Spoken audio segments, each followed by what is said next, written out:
Jackson had never imagined that a simple accident would bring him here, to this alien planet.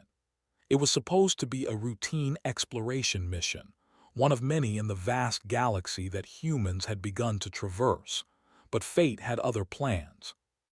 His ship, the Vanguard, was struck by a rogue asteroid, and before he could even process the event, the spacecraft spiraled out of control, crashing into the dense forest of a distant planet. When Jackson awoke, disoriented and injured, he found himself alone. The stars above were unfamiliar, and the air smelled thick with alien flora. He staggered to his feet, feeling the weight of the ship's wreckage pressing down on his body. The control systems were fried, and communication with his command ship was impossible. He was stranded on an unknown world, with no idea what to expect from the alien life forms that might inhabit it. After what felt like an eternity of wandering, Jackson stumbled upon a group of Zorathians.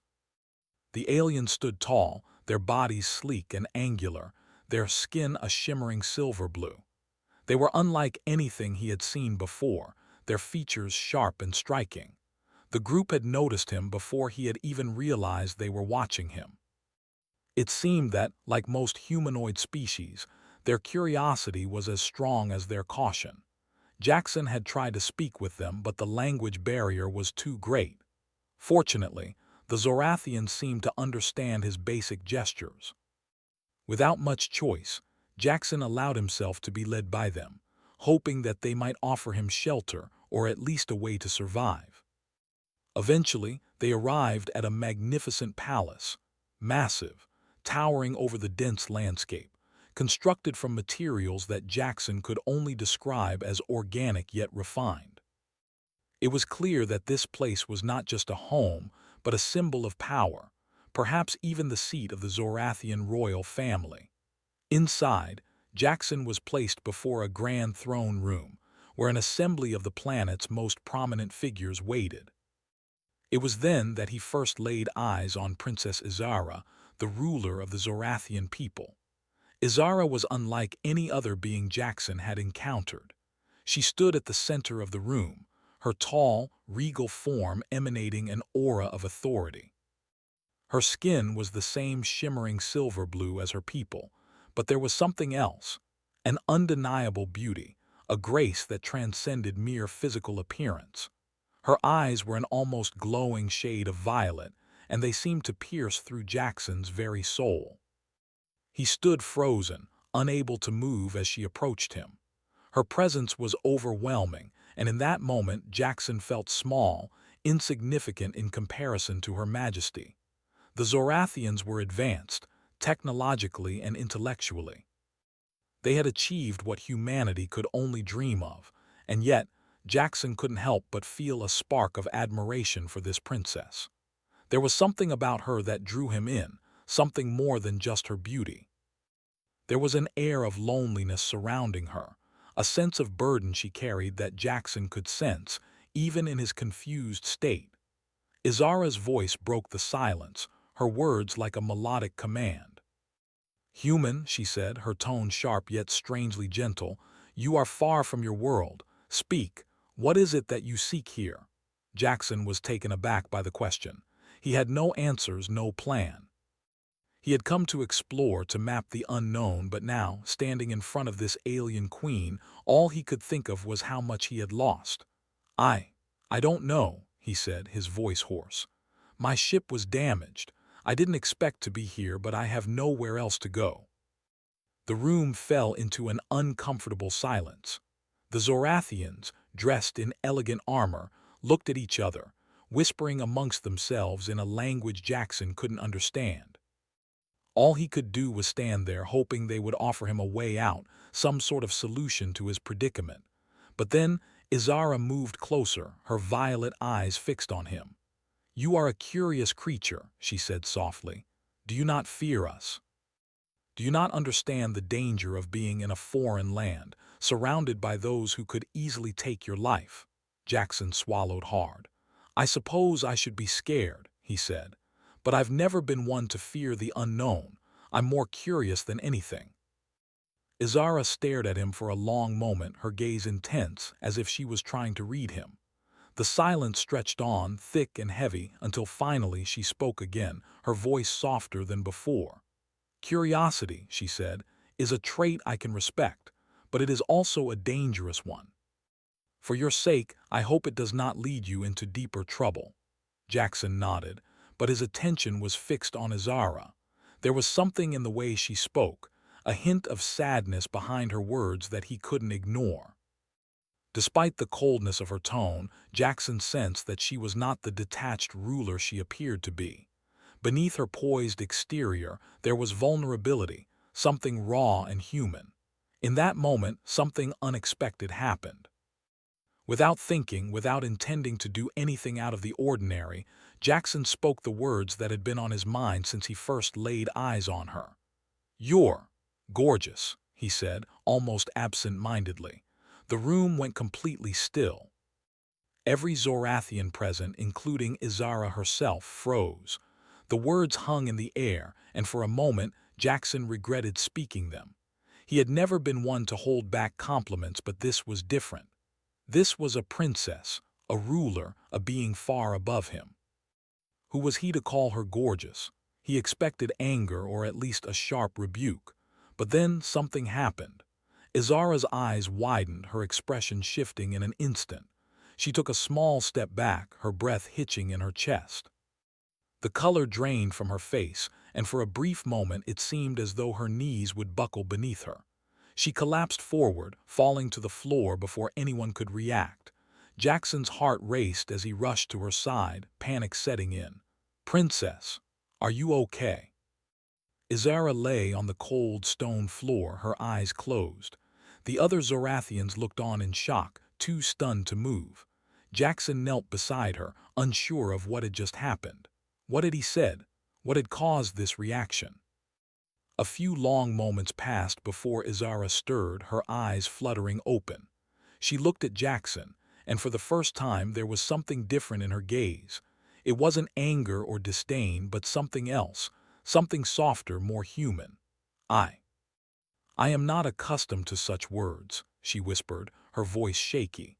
"No one has dared to speak to me like that before." Jackson didn't know what to say. He had meant the compliment as nothing more than an honest observation, but now he saw the depth of her reaction. In that simple phrase, he had somehow reached a part of her that no one else had ever dared to touch. I'm sorry," Jackson stammered, unsure of what else to say. But Izara simply shook her head, a faint smile tugging at the corner of her lips. "No," she said softly, "don't be sorry. I've never been treated this way before, and it's strange, but it's also refreshing." As she stood up, Jackson couldn't help but notice the change in her demeanor. The walls she had built around herself seemed to crack, just a little. And in that moment, he realized that this encounter had changed something in both of them. Days passed, and Jackson found himself spending more time with Princess Izara. The strange, unexpected bond between them only deepened, though neither of them fully understood it. It had started with a simple, innocent compliment, but now the princess seemed to seek him out more often. Whenever he was summoned to the palace for meetings or discussions, Izara was there, watching him with those piercing violet eyes. At times, she would even engage him in private conversations, and Jackson couldn't help but notice that the walls she had built around herself were starting to crumble, piece by piece. He had come to realize that Izara, despite her royal status, was a prisoner in her own palace. She was surrounded by guards, advisors, and relatives, each of them treating her like a pawn in a game of power. There were moments when Jackson would catch a glimpse of the sadness that lingered in her gaze. She would look at the horizon from the palace windows, her expression distant, as if she longed for something she could never have, freedom. One afternoon, as they walked together through the lush gardens surrounding the palace, Izara spoke to Jackson in a tone that was quieter than usual. "You know, I've never told anyone this before," she said softly, her eyes cast downward. "But I sometimes wonder if my life will ever change."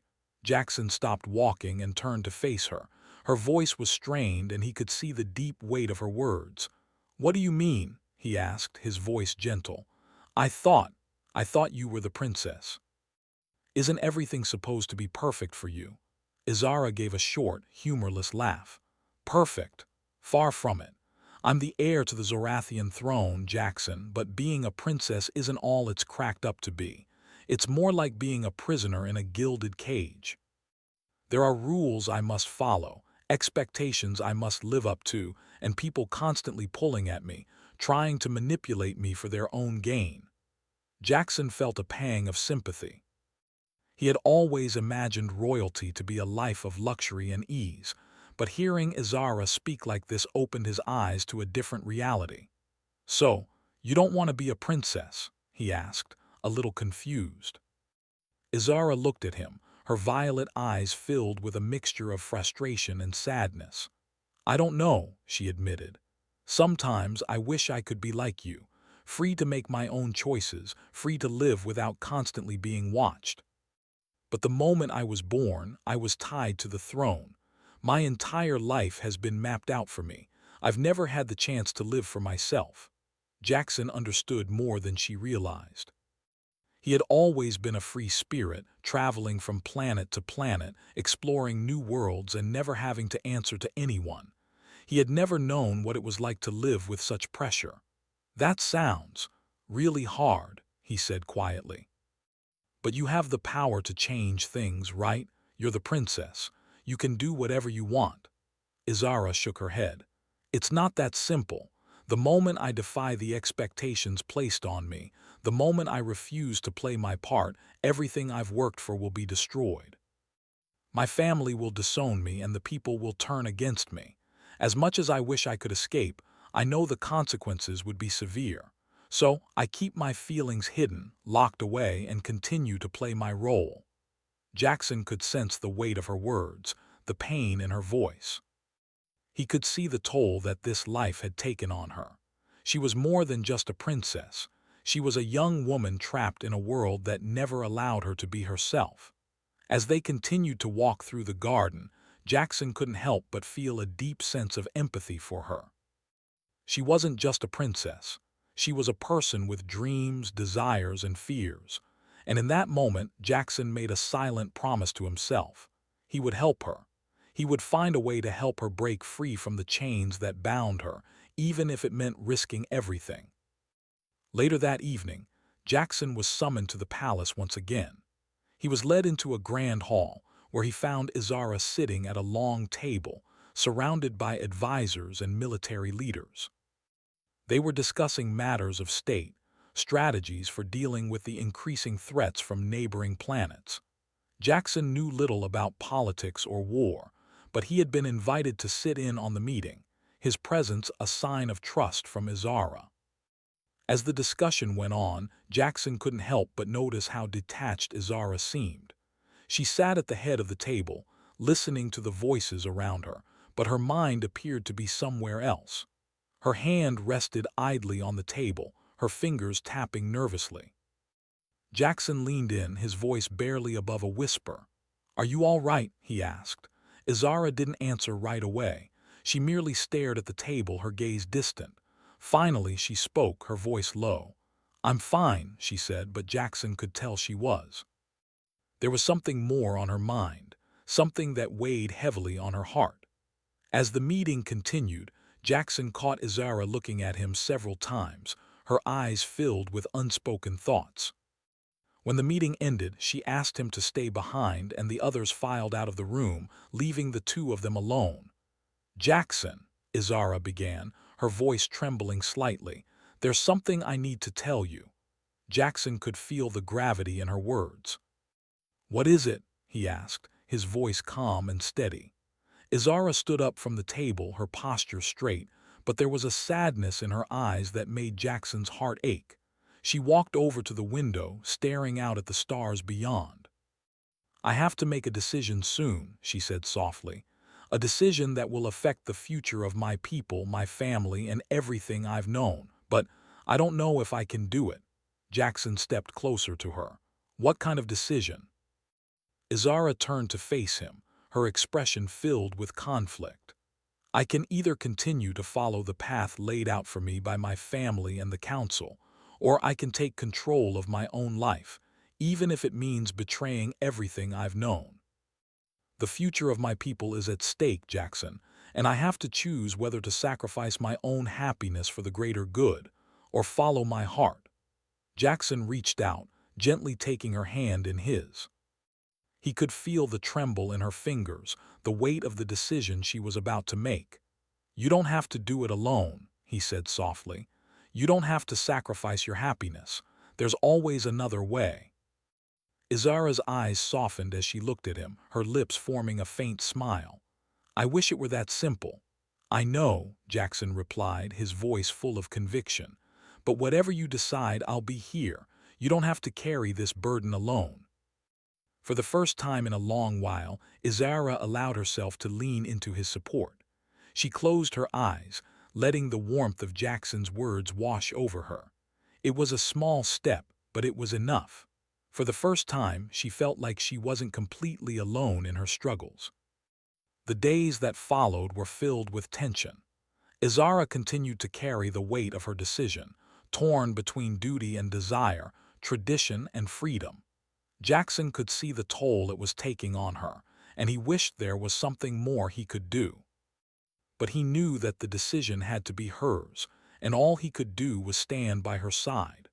One evening, as they sat together in the palace garden, Izara turned to Jackson with a look of resolve in her eyes. "I've made my decision," she said, her voice steady but filled with uncertainty. Jackson looked at her, waiting for her to continue. "I'm going to fight for what I believe in," Izara said firmly. "I'm going to take control of my own life. I won't be a pawn anymore." Jackson's heart swelled with pride for her. "You're making the right choice," he said. "You'll find a way to make it work." Izara smiled softly. "I hope so, but I know that with you by my side I can face whatever comes next." And with that, they both knew that their journey was just beginning. The path ahead would be filled with challenges, but for the first time, Izara felt like she was no longer alone in her fight for freedom. Izara stood at the edge of the palace balcony, staring out over the sprawling city below. The sun had just set, casting a warm orange glow over the buildings and the distant horizon. But despite the beauty of the scene, there was a heaviness in her chest that she couldn't shake. She had made a decision, but now, as the weight of it pressed down on her, she wasn't sure if she was strong enough to carry it through. Behind her, Jackson entered the room quietly. He had come to check on her, as he did every evening. It had become a routine. He would spend hours at her side, listening to her worries, offering his support. And she had come to rely on him more than she ever thought she would. In him, she found a sense of comfort she hadn't felt in years. But tonight she could sense a shift in the air, a sense of urgency that hadn't been there before. Turning to face him, she saw the concern in his eyes. He knew her better than anyone else now. He could read her every expression, every small movement. "Are you all right?" he asked gently, stepping closer. Izara took a deep breath, steadying herself. "I don't know if I'm ready," she admitted, her voice barely above a whisper. "I've made my decision, but now it feels like it's too much to bear. What if I'm wrong? What if this destroys everything I've ever known?" Jackson reached out, placing his hand gently on her shoulder. His touch was warm, reassuring. "You're not alone in this, Izara," he said, his voice filled with quiet determination. "I'll be with you no matter what happens. You've already shown incredible courage by deciding to take control of your own life. That's more than most people will ever do." Izara looked at him, her violet eyes searching his face for any sign of doubt, but there was none. He was unwavering, his belief in her stronger than ever. In that moment, she realized that the path she was about to walk was not one she had to walk alone. With Jackson by her side, she could face anything. "Thank you," she whispered, feeling a tear slip down her cheek. She wiped it away quickly, not wanting to show any weakness, but Jackson saw it and his expression softened. "You don't have to thank me," he said. "I'm not going anywhere." Izara smiled faintly, her heart swelling with gratitude. I know. And that means more to me than you'll ever understand. The next few days were filled with preparations. Izara had made her decision, but now she had to act on it. The Zorathian Council would not take kindly to her rebellion. They would see it as a direct challenge to their authority, and they would do everything in their power to stop her. But Izara was determined. She knew that what she was about to do would not be easy, but she also knew it was the only way to free herself and to give her people a chance at a better future. As the day of the council meeting approached, Izara found herself feeling a strange mix of fear and excitement. This was it, the moment she had been waiting for, the moment she would take control of her own destiny. And yet, there was still a part of her that hesitated, unsure if she could truly carry out her plan. Jackson could sense her uncertainty, and he did his best to ease her mind. They spent hours talking, strategizing, and preparing for the confrontation ahead. He reminded her that no matter what happened, she was doing the right thing. You have the power to change everything, he told her. You're not just fighting for yourself. You're fighting for all of them, the Zorathian people who have never had a voice, the ones who have been silenced for far too long. Those words stayed with Izara as she entered the grand hall of the palace, where the council meeting was set to take place. The room was filled with the most powerful figures in the Zorathian Empire, advisors, generals, and officials who had spent their lives serving the crown. They all turned to look at her as she entered, their eyes filled with expectation. But today, Izara was not the princess they had come to know. Today, she was a woman ready to take control of her own future. Princess Izara, one of the council members began, his voice dripping with condescension. We are gathered here today to discuss the future of the Zorathian Empire. You have been silent on the matter for far too long. What is your decision? Izara stood tall, her gaze unwavering. The time for silence was over. I've made my decision, she said, her voice clear and strong. I will not continue to follow the path laid out for me. I will not be a puppet controlled by the council or my family. I choose to live for myself for the first time in my life. The room fell silent. For a moment no one spoke. The council members exchanged uncertain glances, clearly taken aback by her boldness. But Izara did not flinch. She had made her choice and she would stand by it. I will not be controlled, she continued. I will take my own path, even if it means defying the very people who have tried to use me for their own gain. If that means stepping down from the throne, so be it. But I will not be part of this system any longer. Her words were met with shock, followed by an angry murmur from the council. They were not used to being challenged, especially not by the princess. But Izara knew that this was the only way to break free from the chains that had bound her for so long. You cannot do this, one of the generals shouted, his voice full of fury. You are the heir to the throne. You cannot simply walk away from your duties. Izara met his gaze with a fierce determination. I am more than just an heir to the throne. I am a person and I have the right to make my own choices. I choose freedom. Jackson, who had been standing at her side, stepped forward. Princess Izara is right, he said, his voice calm but firm. She is not just a princess. She is a human being, and she deserves the chance to live her life on her own terms. The room erupted into chaos. The council members shouted at each other, some in support of Izara, others vehemently opposed to her decision. But Izara stood firm, her heart pounding in her chest. This was it, the moment of truth. She had made her choice and now she had to face the consequences. As the arguments raged around her, Izara felt a sense of clarity wash over her. She had done the right thing. She had chosen freedom and nothing, could take that away from her. The next few days were filled with turmoil. News of Izara's decision spread quickly throughout the empire, and the Zorathian people were divided. Some supported her bravery, while others feared the consequences of her rebellion. But Izara knew that she had made the right choice. She had taken control of her own life, and that was all that mattered. As she and Jackson prepared to leave the palace, ready to start a new life together, Izara took one last look at the city she had known her whole life. It was a city built on power, control, and manipulation. But now, it was no longer her world. She had broken free, and she was ready to build something new. With Jackson by her side, Izara stepped into the future, her heart full of hope. The road ahead would not be easy, but it was hers to walk, and no one, not even the council, could take that away from her.